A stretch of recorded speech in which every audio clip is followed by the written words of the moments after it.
we're jumping right into this right now.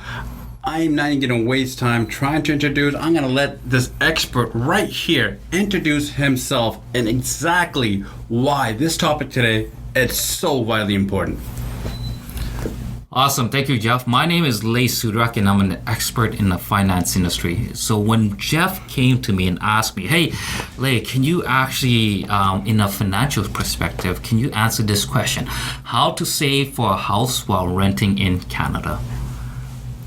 Immediately, I was like, that is a good question. So when you asked me that question, we all know that BC right now has one of the most expensive place to live. It does. It really, really does. And that's why we were fortunate enough to have you on our show today. So thank you. Let's just get right into the main point of this. Let's just jump right into it right now and say what exactly is financial literacy. Perfect. So when you asked me that topic, I could actually only think of five steps in order for you to come by to be able to save while renting in Canada.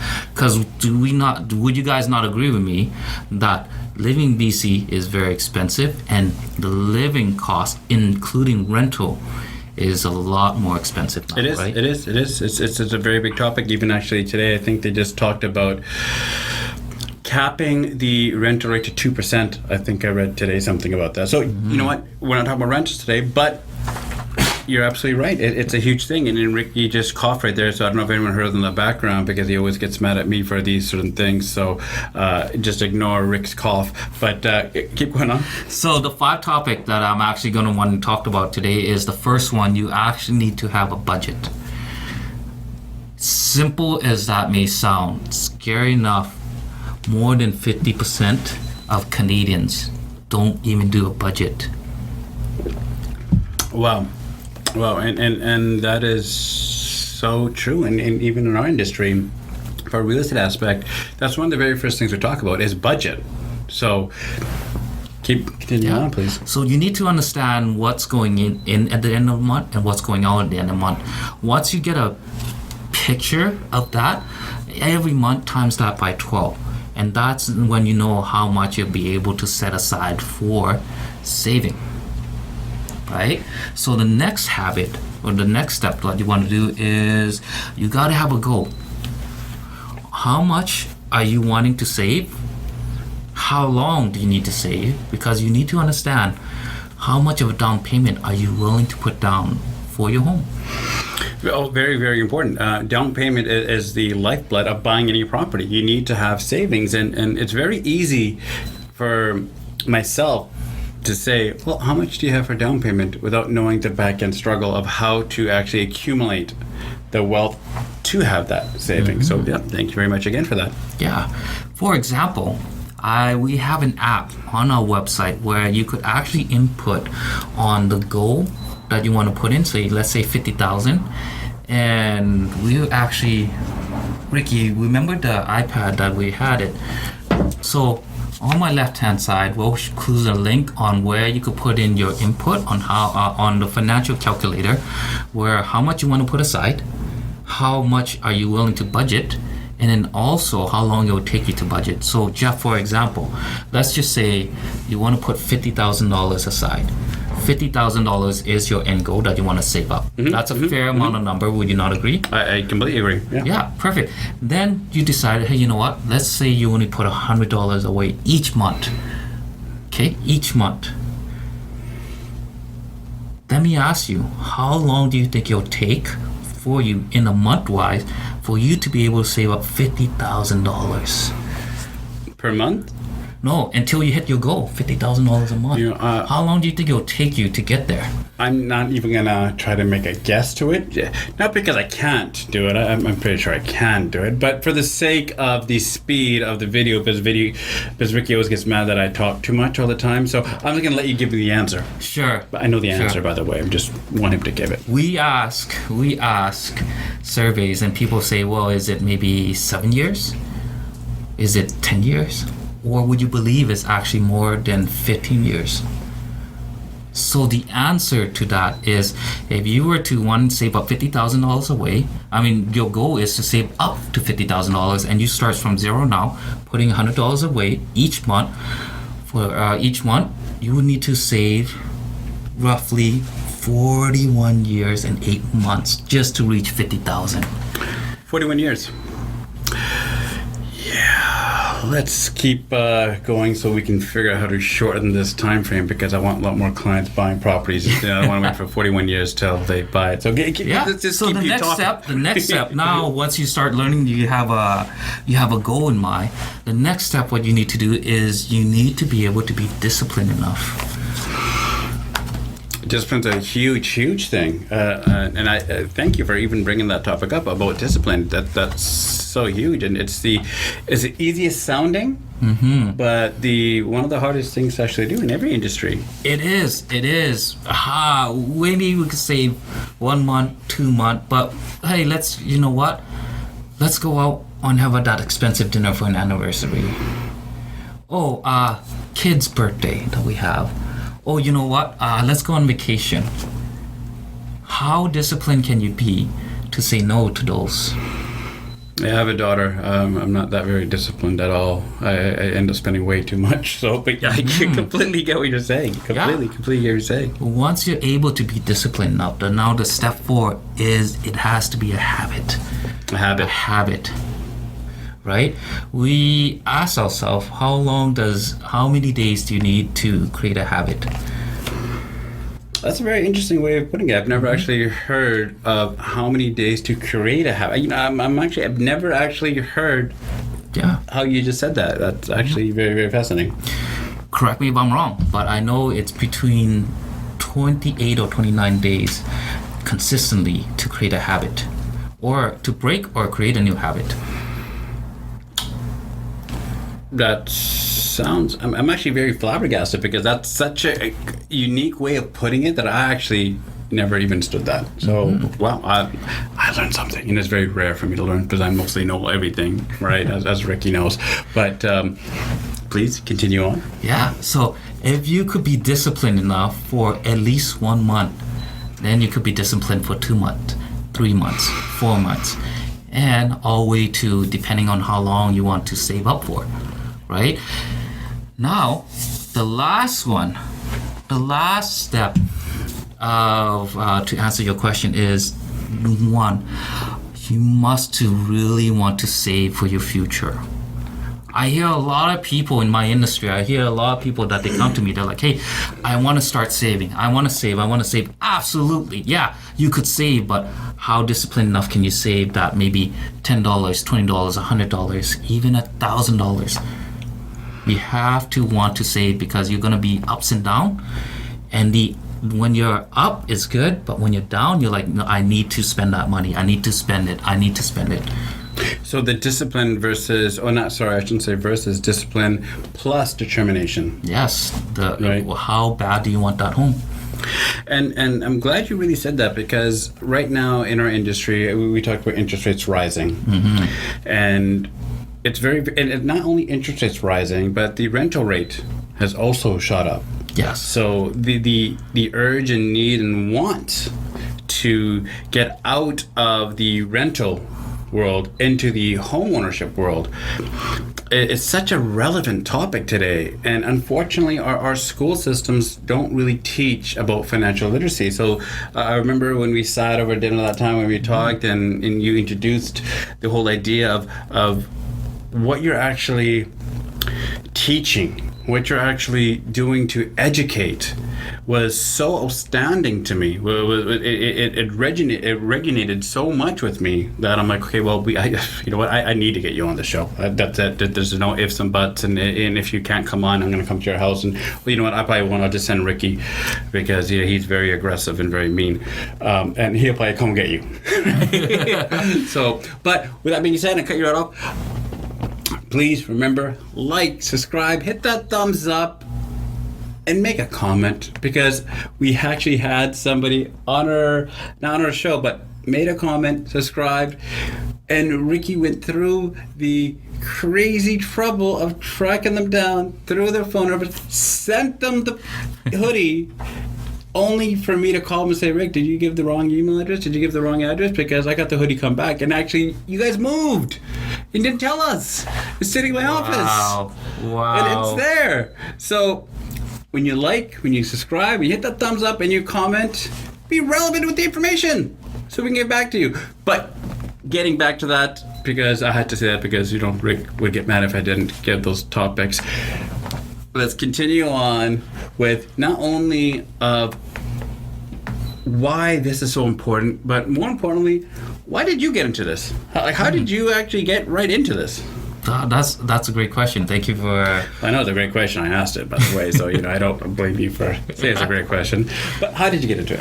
Well, before that, you guys know we're all Asians here, and especially me. I love free stuff, and if I known I was gonna get some free stuff, I was like, heck, I make sure the address is correct. So what you guys want to do? You guys want to make sure that if you're getting some stuff that's being received from my homeboys right here, you make sure it is correct. It's not really for me so much. It's so for Ricky can send out those hoodies that he always claims that he sends out, and then I find he's like, oh, we're all done. We sent it out. It's all done. And then I find out they all come back. So I'm really curious about his mailing skills. But getting into your personal experiences and why you chose to get in this industry, and not only get in this industry, become an expert and further educate others. So I'd love to hear about your personal involvement and how you got into this. Awesome. So how I got started in this industry is just that growing up, my mother is a single mother that raised 4 children by herself. So as an Asian male growing up, I knew that it was my responsibility to take care of my sisters and my mother. But that was me thinking the old school way, because that was all I knew. Now I know that living in Canada, being in Canada, and be able to have the opportunities that we have now, I know how strong my sisters are. I look up to them, and I'm so proud of them. That's why I love them so much for the things that they have accomplished, right? But growing up though, when I was 16 years old, I knew that our family, my mother was a single mother, so she had to rely on the welfare system. We all know statistically, if your family has already fallen into the welfare system, the likelihood of the next generation of going into the welfare system is very high. And that, sorry to cut you off in your personal story here, but I really want to touch on that because that's so very important here, especially with the rising prices of our local community here in British Columbia. We live in one of the most expensive cities in the world. And to be in that bubble of the whole welfare system doesn't mean, in my opinion, doesn't mean that you're out. And doesn't mean that you always need to stay there. But going back to the discipline, the determination to get out and to achieve and to grow and to prosper, right, it is really what the not only the system's about, but the values. And thank you for saying that part, by the way, because not too many people will share such a personal, intimate story like that, which would, I believe personally, which would resonate with a lot of Canadians, and not only Canadians, but people in general. So let me just personally say thank you for that, because Ricky has never shared a personal story at all. Even when I tried, he always gets very angry at the end of it. So thank you for sharing that, but please continue on. Yeah, thank you. So what I really found out is, yes, you could be in the welfare system, but how you get yourself out of that welfare system is education. Education. And the one factor that has driven me so much is financial education. That's the reason why I wear this pin so proudly, because I am part of a financial literacy campaign. And you may ask, what is this financial literacy campaign? What is it all about? So very simple. We provide free financial education for people to understand their financial situation, how to get out of debt, how to understand proper savings in retirement, and how to plan for their future properly. And I believe that's the reason why we're here talking, because how do renters save properly so then they're not always renting anymore. And what you just said right now, it's so true. When we sat at dinner that time, we were sitting across from each other, and you're at dinner, there's so many people there, It was hard to really communicate, but the first thing I saw was the pin that he's wearing. Right away, it struck with me. I'm like, oh, wait, what is that pin you're wearing? And that's how this topic all came to fruition. And to see someone so proud, dedicated, and believe in the message to wear it at a social function, at a personal social, not a business one, but at a personal event, really showed the passion. And that's something that really touched home with me. And I really thank you for coming. And one thing I really want to do, because Ricky always wants to make our videos very quick, not too long, and he's actually kicking me under the table as I'm saying this. I don't know why he is, but is to talk about one book right here that you gave me today. And I actually went through this really, really quickly. The way it's written would not intimidate you. A lot of books, when it comes to financial stuff, you get afraid of the wording. You get discouraged about maybe not knowing what this means, not knowing what this means. Such a easily written book in terms of the understanding. So if you can actually just talk a little bit about this. Yes. Yeah, so the way how I stumbled on this financial career, or just with this campaign, is just that I've been in the financial world, and honestly what we were taught to do is just learn how to sell from your work market or your friends and family. We were never taught to educate people on this. So when someone invited me and gave me this book, Saving for Your Future, I was amazed at how easy. Mind you, the book's being cut off a bit, so it's okay. It's the first time on the show, so I'm just gonna put it right here. There you go. Rick will do it and do that kind of stuff. It's okay. Keep going. It's the first time on the video, people. I mean, I think it's looking pretty good. I mean, we didn't have a makeup artist here or anything. We had to dap him down a bit, but it's all good. We're good. We're good with that. Go ahead. Everything's all CG. So that I was amazed on how simple the book was, because I've been in the financial industry, and in order to understand finances, they give us a book just to read and understand the finances. You know there's gonna be a quack there, by the way, right? just letting you know. But go on. Keep going. Yeah. So when I read this book, it's very simple enough to read, and it's meant to share as a friend, Jeff, talking to a friend about, hey, do you understand such easy word as compounding interest? Do you know what the rule of 72 is? Do you know how your debt works and how owning someone works as well? Because it could work for you or against you. Now, you said a lot of very important words there, but one that I would say probably a vast majority doesn't know, and I think maybe we should end this show off with this right here. Compounding interest, most of it heard, maybe don't understand it, which is why you should call, because Rick's gonna put his number here, there, somewhere, all over the place, and we can have a conversation with you about that more. But you said the 72. Yes. If we can quickly explain that before we end it today. Yes. Let me know a little bit about that. Awesome. So the rule of 72 is very basic, but before I mention that, shameless plug, I actually would encourage everybody to come and check out our financial literacy workshop. What we want to do is we want to spread financial literacy to everybody. Our goal is to educate 30 million families by the year 2030, and we need a lot of people coming to check out who we are, what we do, and what is this education so beneficial. So one topic we do talk about, and we do talk about in the workshop, is understanding about the rule of 72. So do you know Albert Einstein? E equals MC squared. E equals MC squared. So he didn't make this, but he came up with this phrase where those who understand the rule of 72 will earn it. Those who do not understand the rule of 72 will pay for it, because the rule of 72, or the compound interest, is like the 8th wonder of the world, right? So if you have an interest rate on your money, whatever interest rate you have on your money, divide up by 72, and that's how long your money is going to double.